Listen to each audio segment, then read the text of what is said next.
In his 1958 book, Brave New World Revisited, Aldous Huxley wrote the following: "If the first half of the 20th century was the era of the technical engineers, the second half may well be the era of the social engineers, and the 21st century, I suppose, will be the era of world controllers, the scientific caste system, and Brave New World."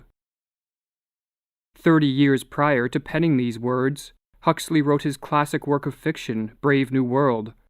Set in the distant future, this book depicts a scientifically managed dystopian society.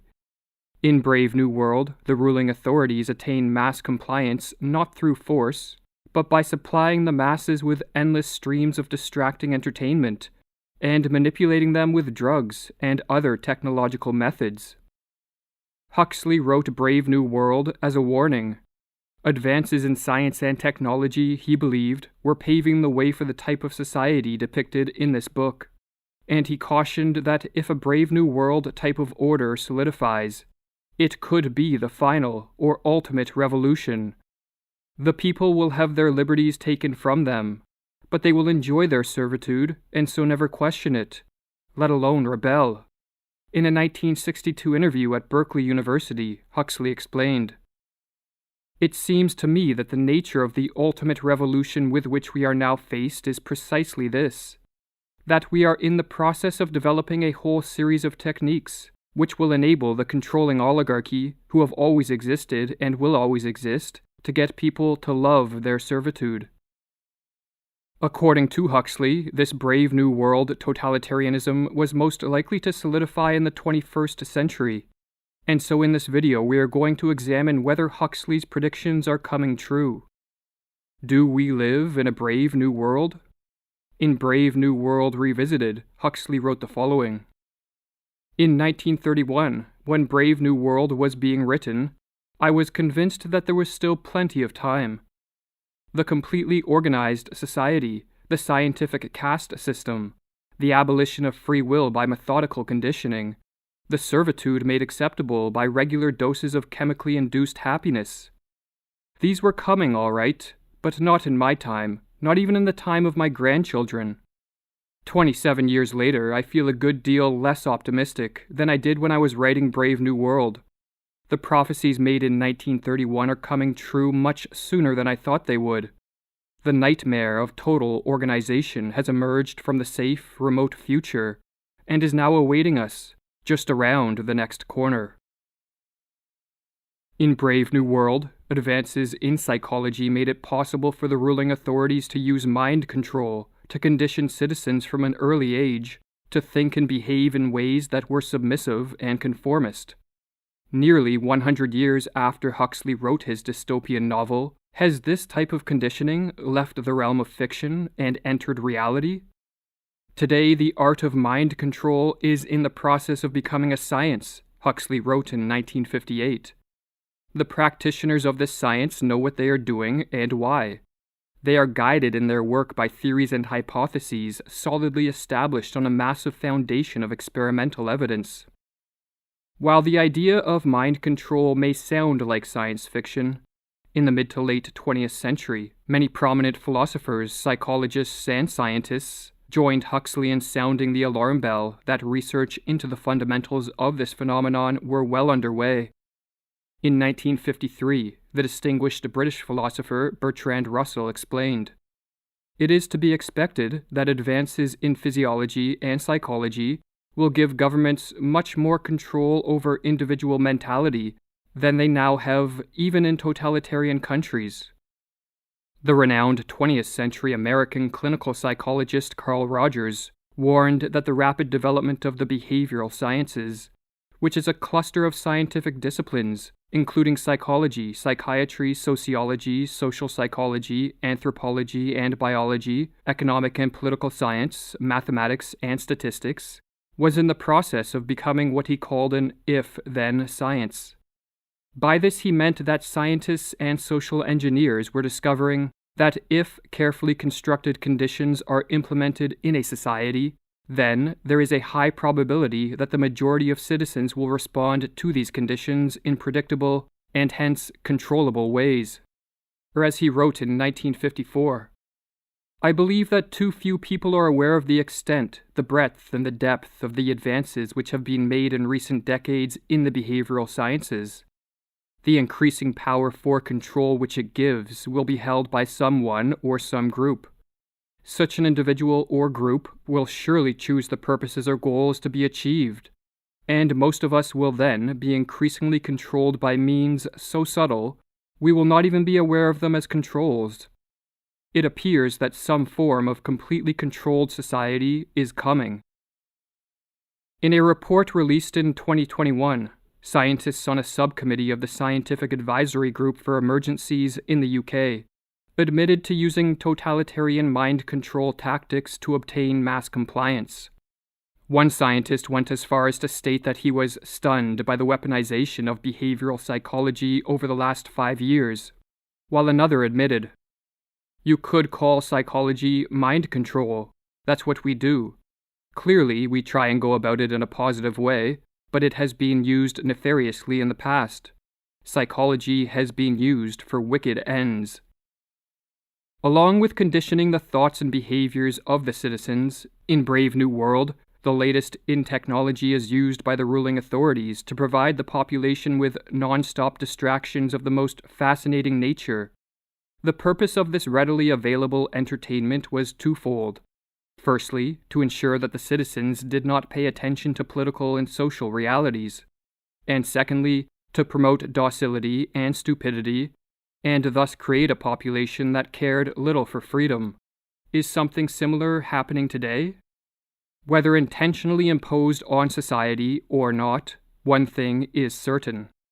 Technology and the endless supply of stimulating yet morally degrading entertainment that flows from it is creating a passive, ignorant, and spiritually crippled population uninterested in resisting the implementation of its political chains, just as Huxley warned.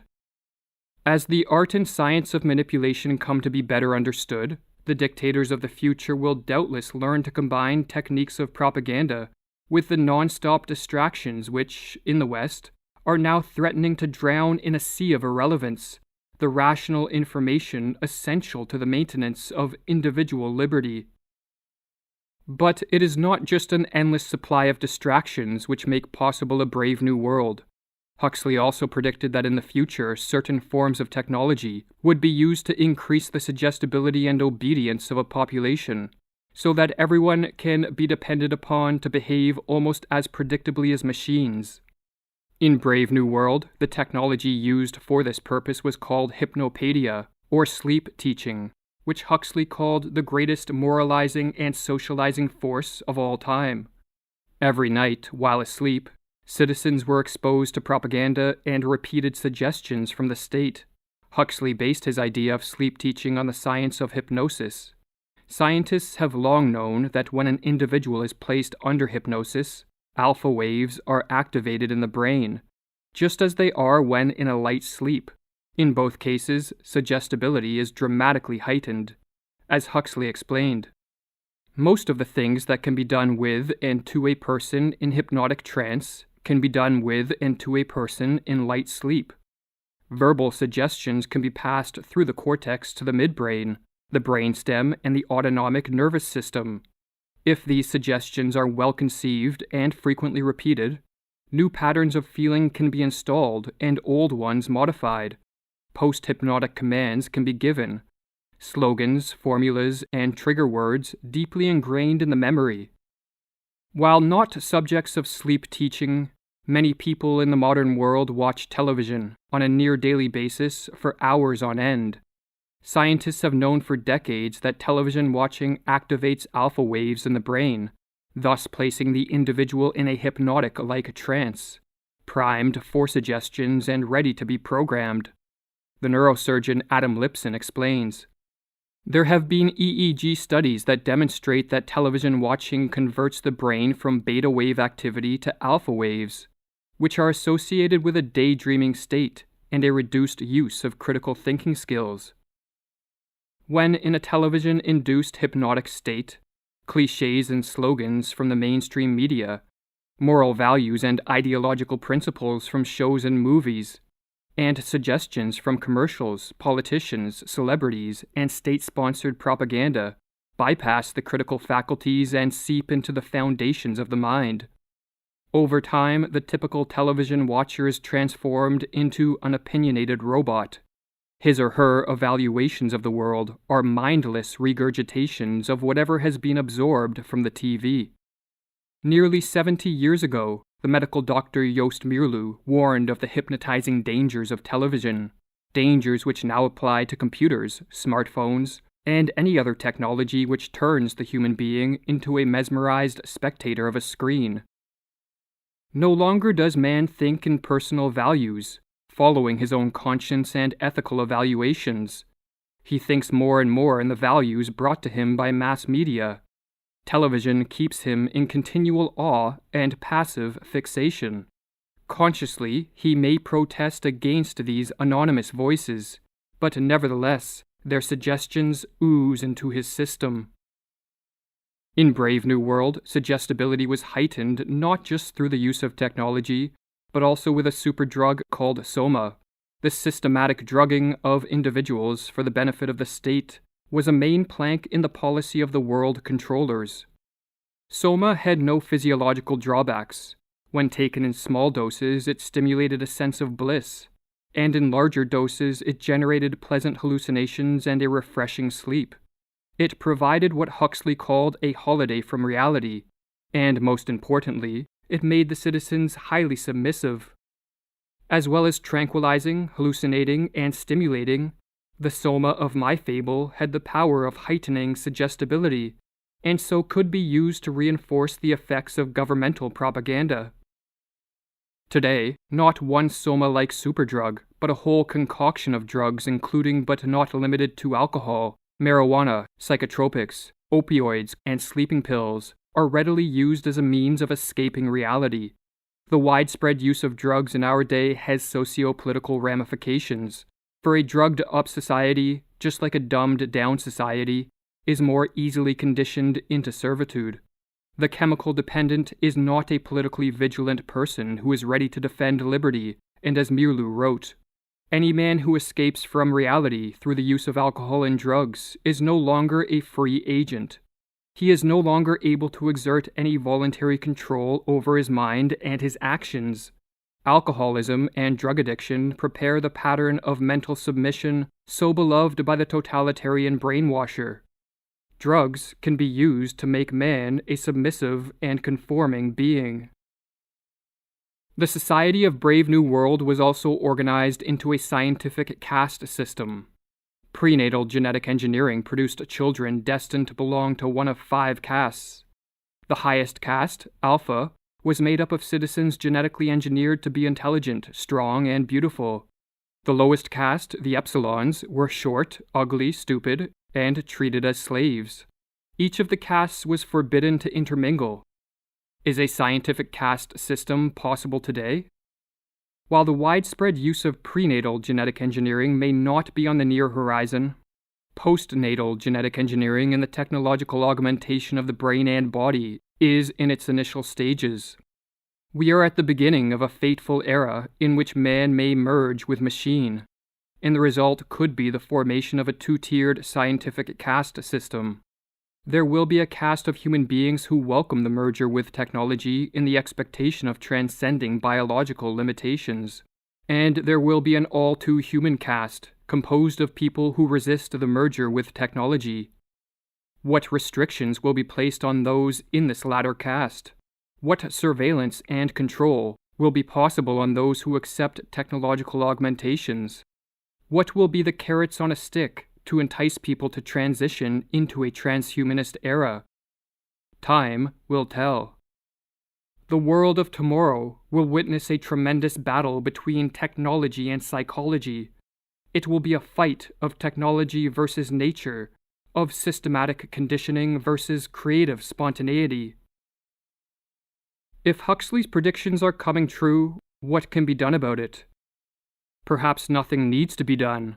Perhaps the Brave New World totalitarianism which Huxley warned of is not feasible in the long term, not as stable as he thought. Perhaps this form of social order is destined to crumble under its own oppressive weight. But perhaps Huxley was right. With enough advances in science and technology, a brave new world order can be achieved. And once fully instituted, this will be the final revolution. Human beings will be born and bred in conditions of technocratic servitude that they will not challenge or resist, because it will be a servitude that most of them love and defend.